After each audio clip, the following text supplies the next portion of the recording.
Bonjour. Bonjour. Durant le colloque international qui vient de se tenir à l'Université libre de Bruxelles sur les accords d'Arusha, vous avez présenté une communication sur la réconciliation.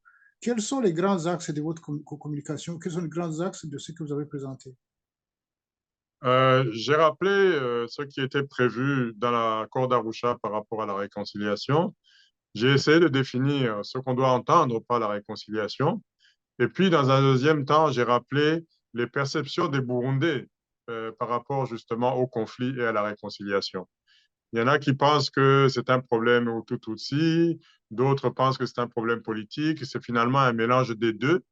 Et ce mélange a connu une évolution dans le temps. Mais je crois que ce qui est important de constater, c'est les obstacles à la réconciliation. Et l'obstacle majeur, c'est la mauvaise gouvernance. Parce qu'en réalité, c'est les gouvernants qui n'ont pas mis en œuvre un accord qui était tout à fait approprié pour sortir le pays de la crise. Mais le fait qu'il n'a pas été mis en œuvre fait que jusqu'à aujourd'hui, on continue à tourner en rond et finalement, il n'y a eu pratiquement aucun progrès et dans certains domaines, il y a même eu régression. Donc, à la fin de ma présentation, je propose 5 axes prioritaires qui pourraient permettre d'élaborer une politique de réconciliation nationale. Et le premier point est forcément pour moi d'améliorer la gouvernance de manière substantielle, parce que c'est là le problème majeur, la mauvaise gouvernance. Comment avoir un état de droit, une bonne justice, mieux gérer l'économie, lutter contre la corruption, être transparent, savoir comment aussi avoir l'obligation de rendre compte. Tout ça, ça fait partie de la bonne gouvernance. Et on n'y est pas du tout. Mais alors là, pas du tout. Deuxièmement, la justice. La justice, parce que normalement, elle est censée être indépendante, elle ne l'est pas du tout. C'est vrai qu'il y a des problèmes au sein de la justice, mais ces problèmes ne doivent pas faire qu'on foule aux pieds le principe de l'indépendance de la justice. Troisièmement, les autres acteurs qui ne sont pas dans les institutions officielles ont un rôle à jouer. Nous devons faire pression sur le gouvernement, les conseiller ou faire pression si c'est nécessaire, y compris la communauté internationale, pour amener le gouvernement à faire ce qu'il est obligé de faire, parce qu'il a des obligations vis-à-vis de la population. Le quatrième axe prioritaire, c'est l'éducation. Il y a beaucoup de choses qui proviennent de l'éducation.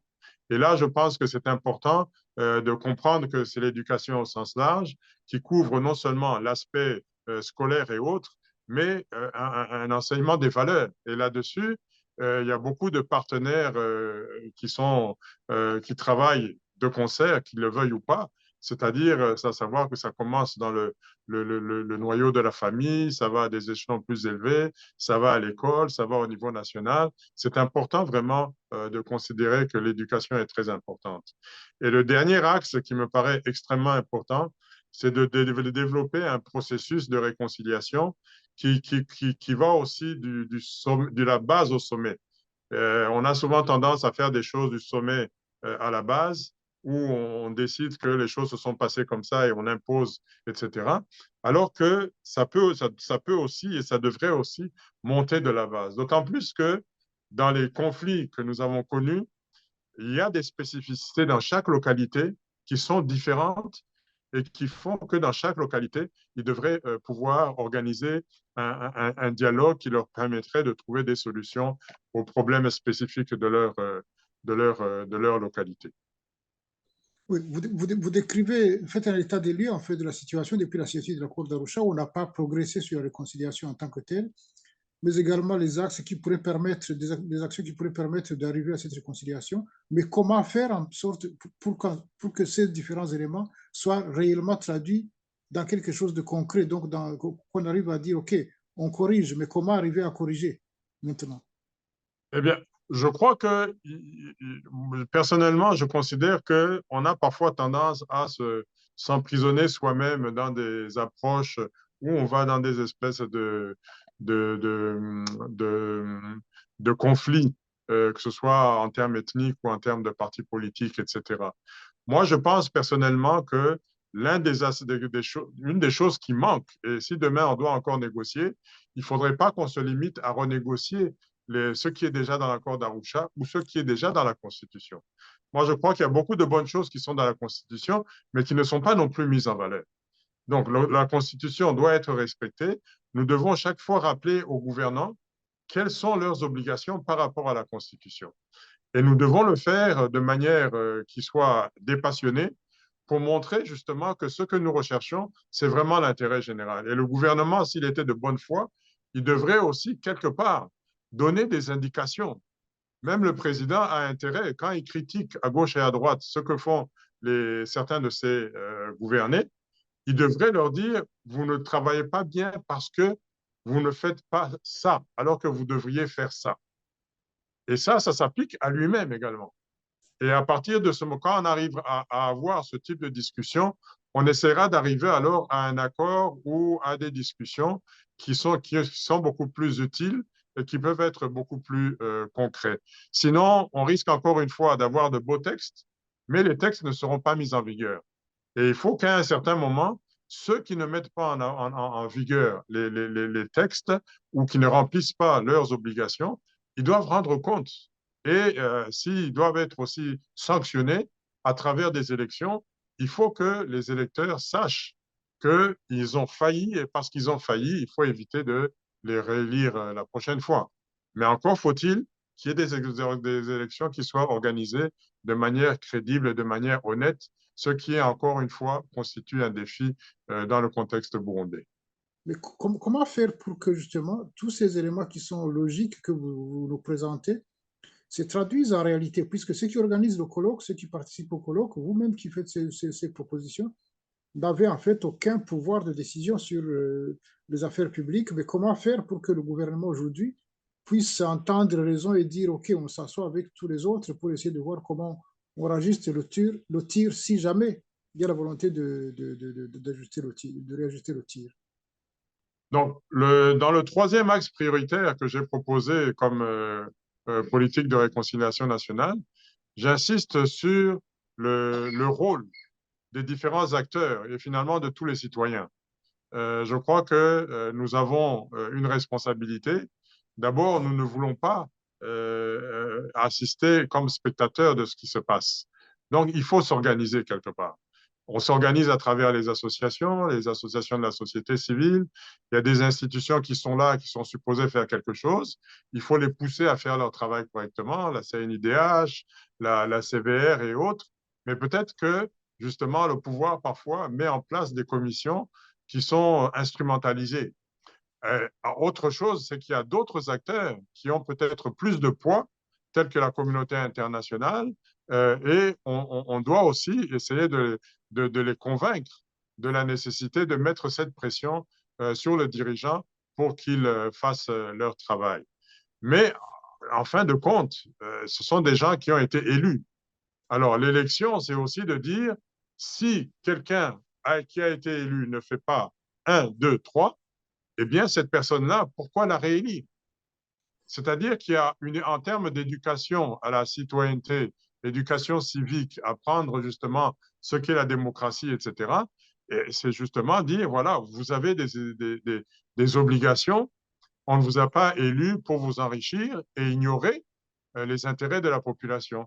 Donc, il faut que cette population soit aussi éduquée pour qu'elle sache, quand elle élit, où sont ses véritables intérêts. Et ça, parfois, ça demande du temps. C'est un processus qui peut être très long, mais on n'a pas d'autre choix que de passer derrière à travers ce processus pour espérer un changement réel pour la société burundaise. Oui, mais là, vous supposez que quand il y a des élections, elles sont libres, transparentes et honnêtes. Et maintenant, quand il y a usurpation tout simplement du processus électoral, qu'est-ce qu'on fait? Là, c'est effectivement, nous devons essayer de chercher à mettre pas des garanties, parce que je disais encore ce matin que le mot garantie, je ne l'aime pas, mais il faut essayer de mettre en place un certain nombre de structures qui vont diminuer la fraude. Il faut essayer de faire appel à la communauté internationale, expliquer le pourquoi de ce que nous préconisons. Et si jamais, évidemment, tout cela est mis de côté, à ce moment-là, il est évident que il y aura une intervention de la part de la communauté internationale pour dire, entre autres, que ces élections ne sont pas bonnes, mais c'est surtout au niveau national qu'on doit prendre conscience de cette réalité. ceux qui sont au pouvoir aujourd'hui ont pris les armes parce qu'il y a des choses qui n'allaient pas. C'est ce qu'ils nous ont dit il y a 20 ans, il y a 30 ans. Alors, ils doivent savoir que si on n'a pas d'autre solution, des Burundais peuvent arriver à ce type de solution. Je ne le souhaite absolument pas, parce que malheureusement, il y a souvent trop de dégâts et souvent des personnes qui sont innocentes, mais c'est un risque qui est là. Et pourquoi prendre ce risque? Je crois que les gens, on doit leur expliquer que ce n'est pas ça.